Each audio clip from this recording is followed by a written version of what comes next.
from near drug overdoses Called my pain doctor and told him what I did. He goes, take that shit off your legs. That's how people overdose. to adversaries who want his death.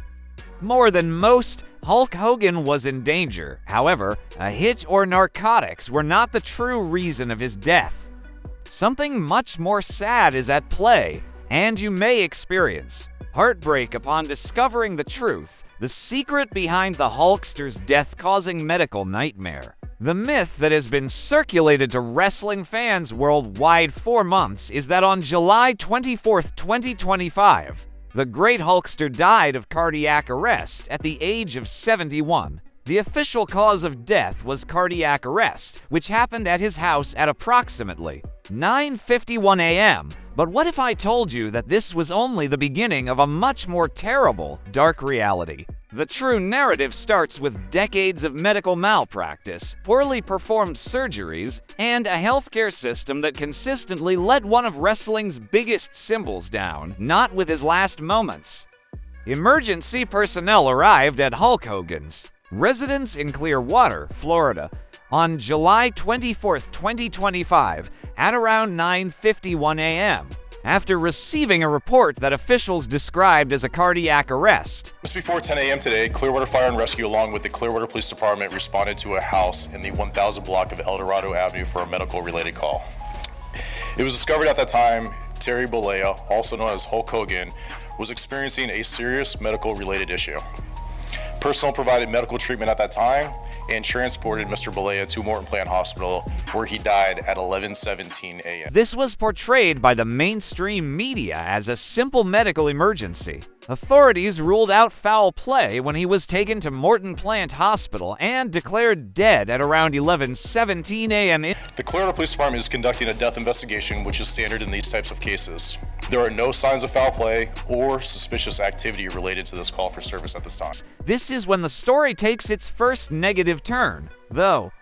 This was not the abrupt, unanticipated catastrophe we were led to believe, according to a number of sources. Rather, it was the natural outcome of a neglect tragedy that had been developing for more than 10 years, according to medical professionals. Rumors had been circulating regarding Hogan's deteriorating health just weeks before he passed away. Sky Daily, his wife, was compelled to refute rumors that he was in a coma on Instagram, claiming that there was never any brain injury or oxygen shortage and that his heart is robust. After having neck surgery, the public was informed in May 2025 that he was making a full recovery and that there was no reason to be alarmed. However, a far darker tale was being told behind the scenes, one that involves needless operations, medical misconduct, and a healthcare system that may have purposefully damaged the body of one of the most adored sports celebrities in America. In actuality, Hulk Hogan's demise involved more than just the untimely demise of an elderly athlete. The once powerful Hulkster was reduced to a shattered shadow of his former self as a result of decades of medical errors, botched treatments, and what can only be defined as systemic medical abuse. Allow me to transport you to 2013, when the first warning sign ought to have been raised. Hogan accused the Laser Spine Institute of performing 6 needless endoscopic treatments between February 2009 and August 2010 in a $50 million medical malpractice case. Unsettling information concerning the Institute's use of fear tactics to steer him away from a standard spinal surgery that was advised and toward less invasive procedures that only offered short-term, week-long relief was made public by the complaint. The claim that James St. Louis, the Institute's founder, had a sizable ownership stake that was not revealed was even more startling and suggested financial lessons other than medical necessity. Hogan was not the last victim of the Laser Spine Institute's fraudulent tactics. After paying out over $500 million in damages and dealing with dozens of malpractice cases, the hospital was finally shut down in 2019. A $20 million wrongful death settlement was reached after a lady in Pennsylvania passed away just hours after being released from their surgery center. Additionally, the institute was found to be providing patients with unlawful incentives, such as covering their hotel and flight costs, which is against Medicare regulations. But this is where the tale begins, gets much more tragic. After undergoing standard fusion surgery in December 2010, Hogan was able to resume his job 3 months later, demonstrating that the earlier procedures had been not only pointless but also detrimental. In the end, the Laser Spine Institute case was resolved out of court for a reported sum of over $10 million, which ranged from a high 7-figure to a low 8-figure. There was more to the trend of medical neglect. Hogan had more than 25 surgeries in the last 10 years alone, according to reports, during his latter years. You understand, Also pain management. Yeah, that's a whole nother trip, brother, because I've had 25 surgeries in the last 10 years. So when people say, hey, the wrestling's fake, it goes right up. His neck underwent a 4-level anterior cervical vasectomy fusion procedure in May 2025. His team initially described it as mild, but issues developed that would turn out to be the beginning of the end. The public was not informed that Hogan was apparently intubated after surgery due to severe COPD, fluid overload, and renal failure. Insider accounts state that after receiving treatment at Tampa General Hospital, he was sent home when there was no more option for intervention. He was unable to speak, according to former manager Jimmy Hart and others, implying negative reactions that his representatives made a valiant effort to minimize. The most terrifying discovery is based on what some sources claim is a leaked autopsy conclusions. The Pinellas County Medical Examiner's report purportedly revealed severe internal trauma from wrestling injuries, including chronic inflammation, untreated nerve compression, undetected internal bleeding, degeneration in his spine and lower back, and scar tissue accumulation, even though the law did not require an autopsy. In light of what they referred to as the tragedy of neglect, medical professionals analyzing these findings characterized Hogan's survival to age 71 as a miracle. Some publications directly linked the cardiac arrest to complications from the May 2025 neck surgery, and cardiologists remarked that early intervention could have prolonged his life. However, Hogan's own last months provide possibly the most damning proof. In spite of obvious warning indicators, Hare rejected additional medical intervention in favor of complementary therapies like acupuncture and CBD oils. He had sworn off additional surgery or hospital trips and reportedly skipped a scheduled cardiologist appointment. The terrible irony is that there was no way this could have happened. Just weeks before he passed away, his wife, Sky Daily, refuted reports of major problems, stating that his heart was well and that he was recuperating nicely. But according to rumors, he passed out while working out by himself in his private gym. A tidbit that adds another dimension of misery to an already heartbreaking story. The pattern of denial and cover-up surrounding Hogan's last months is what makes this story even more infuriating. False reports that Hogan was in a coma, paralyzed, or on his deathbed began to circulate in June 2025, thanks to radio DJs such as Bubba the Love Sponge. We now know that these allegations were more accurate than anyone wanted to acknowledge, despite his representative's strong denials. It turns out that Hulk Hogan had previously been dangerously close to death due to medical misconduct. The unsaid tale of suffering, medication, and a body overworked. What I'm going to tell you about Hulk Hogan's struggles with pain and addiction will make you reevaluate everything you believed to be true about the cost of fame in professional wrestling. Even if you found the medical malfeasance startling, this isn't just about a man who took too many painkillers. This is about a systematic destruction of the human body that was made possible, supported, and eventually concealed by a business that makes money off of the pain of others. The narrative begins with a number that should terrify anyone who enters into a wrestling ring. In the final 10 years of his life, Hogan had at least 25 surgeries, 10 of which were solely for his back. However, they were not standard practices. They were last-ditch efforts to mend a body that had been methodically ruined by decades of what Hogan himself described as failing to understand that this stuff was phony. Into pain are you in right now? Everything hurts, it's hard to explain. Like if I'm going to brush my teeth and I'm leaning on the counter brushing my teeth, I can't push away. In depth of Hogan's suffering, you need to understand what wrestling did to his body. His signature leg drop move, performed over 300 times a year during his peak, created repeated trauma to his lower back and tailbone. As Hogan himself admitted, all the back surgeries I've had are because of that leg drop, dropping that leg for 35 years did me in. All those years dropping that leg in those rings, with the board sticking up or landing on my tailbone. Oh my God, what was that, a rock in the ring? Oh my God, was that a board sticking up?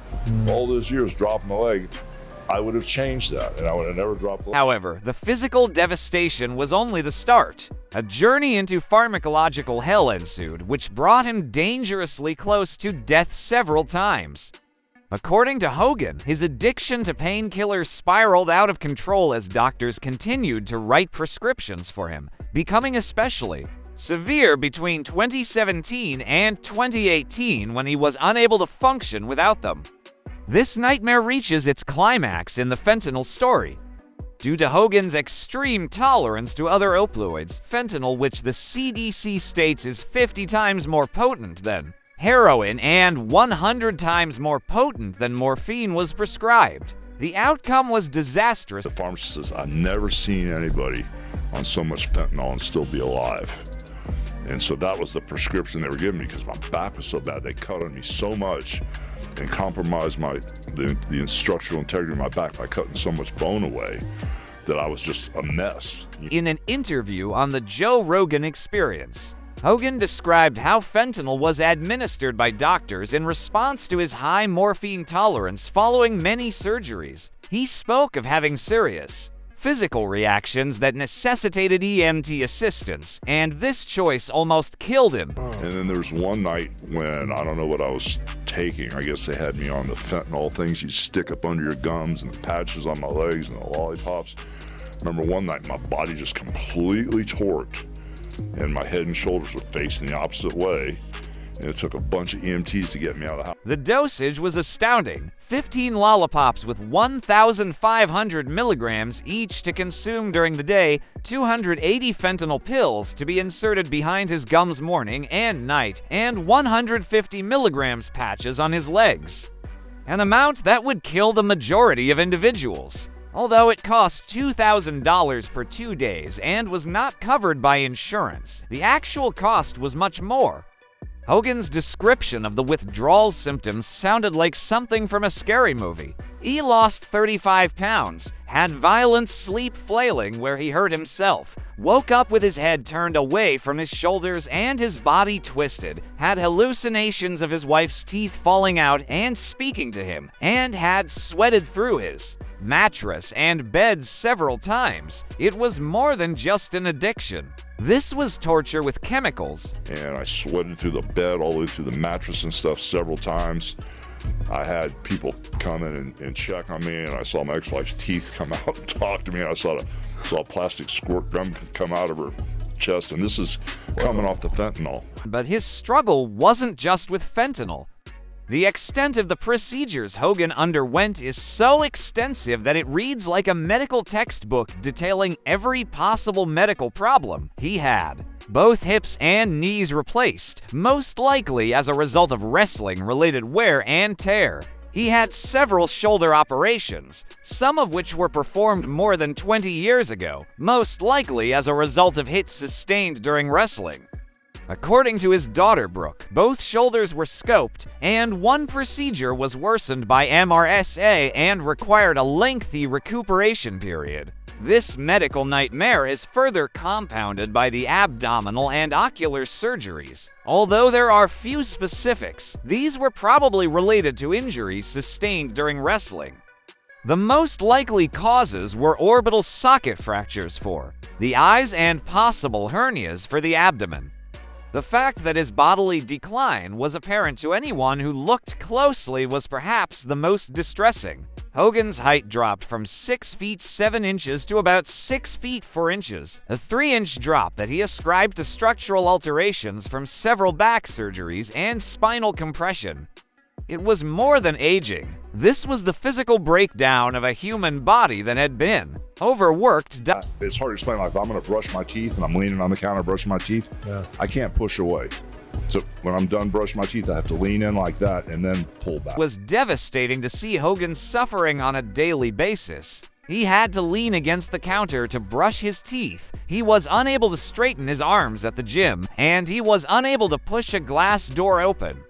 2 cups of coffee and Tylenols were part of his morning ritual in order to stay functional. Not at all like the superhuman character that millions of people recalled. Although it is frequently disregarded, the alcohol component of his addiction was just as destructive. During his wrestling career, Hogan acknowledged drinking a dozen beers after events. He also said that he frequently took 3 Miller Lights and Tylenols before matches, and most likely 12 Miller Lights after. This went on for decades until he made the decision to resign on New Year's Eve 2022 after observing actions at a party that he didn't support. His sobriety brought about a tremendous transformation, but it also made the extent of the harm clear. He joked that the last time he weighed this much, he was in 9th school, and by August 2023, he had dropped 40 pounds, from 300 to 260 pounds. Although this weight loss was a good thing, it also showed how alcohol had been hiding more serious health problems. The wrestling industry's normalization of this degree of self-destruction was perhaps the most unsettling. Hogan disclosed that, during his peak, he flew 300 days a year and wrestled 400 to 450 times. The industry's mindset was basically deal with it or get out. Notwithstanding the enormous physical toll. I'd go wrestle Andre the Giant in, let's say, Baltimore Civic Center. Instead of the normal 18-foot ring, it would be a 22-foot boxing ring. It would be harder than the concrete. And Andre would go, "Don't go down." Which means if you fall down, you're not going to get back up. Because some of the rings Hogan wrestled on were harder than concrete, the equipment he used was frequently hazardous. In order to keep him safe, Andre the Giant would caution him from bumping into specific rings, demonstrating that even his classmates were aware of the serious dangers. The stem cell therapies Hogan attempted to symbolize yet another heartbreaking phase of his search for solace. For 3 days, he had rigorous stem cell treatment in Panama. However, Hogan's body was too damaged to react to these treatments, in contrast to many sportsmen who did die. I went down there to Panama for 3 days. They hook you up IV-wise, and then locally they blast you all over the place, neck, shoulders, everywhere. And after 3 days, they would call me like 2 weeks later and say, "Hey, so I feel the same." Then a month later they call me, "Feel the same." Then like 3 months later call me, nothing. So I didn't get anything from it. Since stem cell therapy was his last option for natural recovery, its failure was especially devastating. His physique was so damaged, as medical professionals pointed out, that it was unable to profit from therapies that helped other athletes heal from comparable wounds. The tragedy of this story is heightened by Hogan's suffering. His last years saw a change in management. After peers like Mike Tyson and Ric Flair introduced him to cannabis-based well-being, he began using CBD products, including possibly edibles. Products under his brand, Immortal by Hulk Hogan, including edibles, topicals, CBD, HHC, Delta-8, and Dratum, as well as hemp-derived pre-rolls. Work into all of this. For sleeping, sleeping, because I don't like not to be normal, and clear-headed. So if I can't sleep or have a hard time sleeping, I'll wake up after 2 hours and bite 1.5 or something, and it just knocks me out like a baby. It is heartbreakingly ironic. A guy found solace in natural alternatives after being almost killed by pharmaceutical medications. However, it was too late to reverse the harm. The suffering that Hulk Hogan went through and the addiction he battled aren't the only tragic aspects of his health issues. It's because so much of it might have been avoided. From the harmful fentanyl prescriptions to the needless laser spine institute operations, from the industry's condoning of self-destruction to the absence of adequate medical supervision, profits were prioritized over people in the system that allowed and prolonged Hogan's agony. However, these health issues were only one part of a complicated legacy that encompasses both amazing accomplishments and heartbreaking scandals that still shape how people view Hulk Hogan, the nuanced legacy of a deceased legend. Possibly the most intricate and contentious part of Hulk Hogan's tale is the last one. This goes beyond a legendary wrestler who passed all too soon. It tells the story of a guy whose legacy became so murky with scandal, controversies, and personal shortcomings that continued to haunt him long after he passed away. We must begin with Hogan's indisputable accomplishments in professional wrestling in order to comprehend the complexities of his legacy. Hogan was twice inducted into the WWE Hall of Fame and held 12 world championships, including 6 WWF WWE and 6 WCW titles. He headlined 8 of the first 9 WrestleMania events and became the first wrestler to win back-to-back Royal Rumble contests in 1990 and 1991. His influence on culture went much beyond the ring. March 29th, at WrestleMania 3, one of wrestling's most famous moments occurred in 1987 when he body-slammed Andre the Giant in front of 93,173 spectators in the Pontiac Silverdome. On February 5, 1988, he faced Andre the Giant, attracting a record 33 million people. The main event set wrestling television viewing records in the United States. However, beneath the red and yellow bandana were scandals that would eventually eclipse even his greatest achievements. When a leaked sex tape from 2007 showed Hogan using racial epithets, including the N-word, while talking about his daughter's connection with a black man, it caused the most devastating scandal in July 2015. He was heard on the recording saying, "I am a racist to a point." Decades of goodwill were abruptly ruined by a nick of words. The immediate consequences were disastrous. On July 24, 2015, WWE ended his contract and took off all of his information from their website, including his Hall of Fame credentials. Retailers like Target and Walmart stopped carrying merchandise, and Mattel stopped making his action figures. When talking about a reality show plot, Hogan used homophobic epithets as big underscore on the same video. I was at the lowest point of my life. My personal life was destroyed. I was very mad at my daughter. I was upset over a situation that happened between her and her boyfriend, and I had no idea I was being taped. I was to the point where I wanted to kill myself. 18 at best. Hogan's attempts at atonement were mediocre. He apologized in public several times, including on ABC's Good Morning America, when he denied being racist. On July 15, 2018, he was admitted back into the WWE Hall of Fame following what WWE said were multiple apologies and efforts to engage with youth. The choice, however, was still debatable. Throughout his tenure, Hogan was dogged by a greater number of scandals, including the racism issue. Hogan testified under immunity in 1994 during Vince McMahon's drug distribution trial, confessing to using anabolic steroids for 13 years in order to gain muscle. He disclosed that in the 1980s, around 80% of the wrestlers he knew utilized steroids, also referred to as juice or gas. His later health issues might have been exacerbated by his use of steroids. According to scientific research, anabolic steroids can cause heart disease, decreased heart function, and an elevated chance of heart attacks, all of which are consistent with Hogan's final cause of death, cardiac arrest. His friendship with Jesse Ventura and the unsuccessful unionization attempt in the 1980s were the subject of another noteworthy controversy. Prior to WrestleMania 2 in 1986, Ventura made an effort to establish a wrestlers' union. However, once Hogan told Vince McMahon, McMahon blocked the attempt and ultimately dismissed Ventura.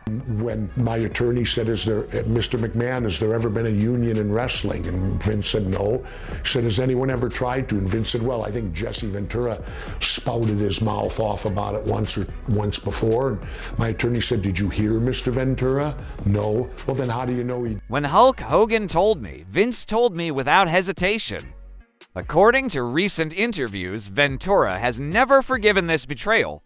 He claims that Vince McMahon's sworn deposition testimony, in which McMahon candidly stated, Hulk Hogan told me about the unionization effort, a complicated legal battle around the sex video scandal that revealed his prejudice. On the 2006 to 2007 tape, Hogan was seen with Heather Klim, the spouse of a radio personality, the Love Sponge, Bubba. Following the 2012 publication of portions by Gawker Media, Hogan filed a lawsuit against the company, which ultimately led to a $140 million verdict and Gawker's bankruptcy. It was eventually discovered that millionaire Peter Thiel, who had a personal grudge against Gawker, was funding the action. Family disputes gave Hogan's tumultuous legacy yet another dimension. His son Nick's vehicle accident in 2007, Nick's drunk driving incident that seriously hurt passenger John Graziano, resulted in settlements and public attention. In a very acrimonious 2009 divorce, he gave 70% of his liquid assets to Linda Hogan. Hogan's last years were also characterized by political controversy. He supported Donald Trump's speech at the Republican National Convention in 2024, which sparked discussions regarding his previous racist statements. Fans were further split by his political actions, which some saw as proof that he hadn't really changed. According to reports, Hogan's management staff was wearing him down in his last months with a demanding schedule that promoted Real American Beer and his new wrestling league, Real American Freestyle Wrestling. While those close to Hogan expressed worrying about the strain, others viewed it as his decision to continue being active for his followers. The legacy of Hulk Hogan will always be complex, combining elements of tragedy, caution, and inspiration. He demonstrated to us what could be accomplished when a person devoted their life to entertainment and sports success. He did, however, also demonstrate to us the awful cost of such devotion.